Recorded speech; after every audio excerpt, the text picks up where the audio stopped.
Welcome to my channel. Hey, it's PJ. My name is PJ. And listen, we're doing a March TBR today because in February I didn't get a chance to read a bunch of books. I think I only finished 2 books in February, and March is a little bit wonky for me. It's not too ambitious of a list. It's only like 4 books. But at the end of this month, I do have finals. I don't know if I've said, but I am in grad school and I am kind of at the tail end of the term. So it's a little bit harder for me to kind of crack down and do something else outside of schoolwork, especially towards the end of the month, but we're going to get it done anyway. And my February TBR will be included at the end of this month. So it'll be February and March TBR at the beginning of April. All right. All right. So without further ado, let's get started. The first book on my list is Han Kang's The Vegetarian. I have already started this book. I'm excited by this book. I love this book. Okay, I'm going to finish this book. I'm actually on page 115 out of 200. No, out of 188.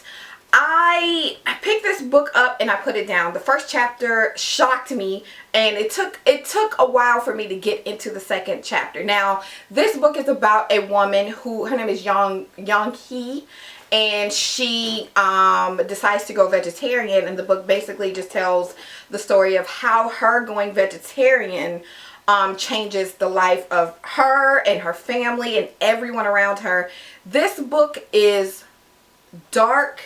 It is terrifying, and it is brilliant. Like, I feel like I've never read anything like this in my life. And I'm really excited. Like I said, I'm almost through with this. I'm definitely going to finish this in March. If I don't finish it if I don't finish it this week, I don't know. I'm excited. I'm definitely going to finish this book. Is The Sun Is Also a Star by Nicola Yoon. This is a book about a young woman. I think she's Jamaican. Her name is Natasha, and she meets a gentleman or a young guy named Daniel, and they meet the day that her family is being deported back to Jamaica. I read Everything by Nicola Yoon, which is also going to be a movie. I think they're going to turn this book into a movie, if I remember correctly. I'm not quite sure, but I feel like I read something about the rights were purchased or something. So this is, I don't know, I could be completely making that up. I have no idea, but I feel like that's true. At any rate, I finished Everything, which was her first book, which is now going to be a feature film with Amanda Steinberg and the gentleman, he was in The Fifth Wave. I can't think of his name, but I love that book. Her books they're light, easy reads, not in terms of like beach reads, but just content. I think it's very fruitful, and at the same time it's easy to read. So I'm really excited to get into this one for sure. Alright. Next book is Toni Morrison. What? Toni Morrison. Girl, get your life together.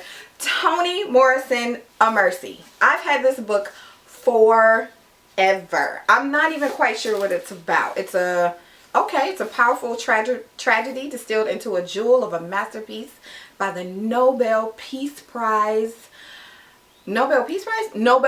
winning author of Beloved. So basically this is, I'm back. It's about a young woman who was given to Jacob, who is a slave trader, and he doesn't really trade in slaves, but I think it's kind of that story of like how they meet, and I think she's kind of looking for a father figure. It says A Mercy reveals what lies beneath the surface of slavery.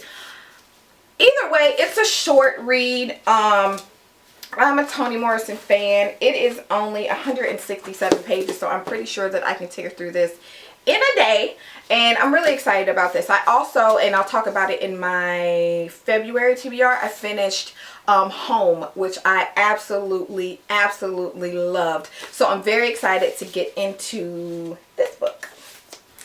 Alright, last but not least, we have Everything I Never Told You by Celeste Ng. Listen, if you do not follow Celeste Ng on Twitter, you are doing yourself a disservice, okay? Because I love her. She's very funny and she's witty. This book is about a young woman who goes missing. She's eventually found dead, and it's kind of like the secret life that she led, that they found out about after they found that she's passed away. I think she was a high school student, if I remember correctly. Yeah, it says 1970 small town. So it's kind of like the secrets and everything that unravels after she's found passed away. I'm very excited. This book is 200 pages, a little more than 200 pages. 291 pages. So this will be a good plain read. I'm going on a trip this month, so this will be definitely a book I will get into on the plane, and I'm pretty excited. It's been on my list forever, so it's, you know, we need to do this thing. Guys, that's all I have. Be sure to go ahead, and if you like this video, go ahead and subscribe. Also check me out on social media. I am Hey It's PJ _ on Twitter and on the Instagram and on Snapchat. I am Hey It's PJ Snaps, and I will talk to you guys later. Peace.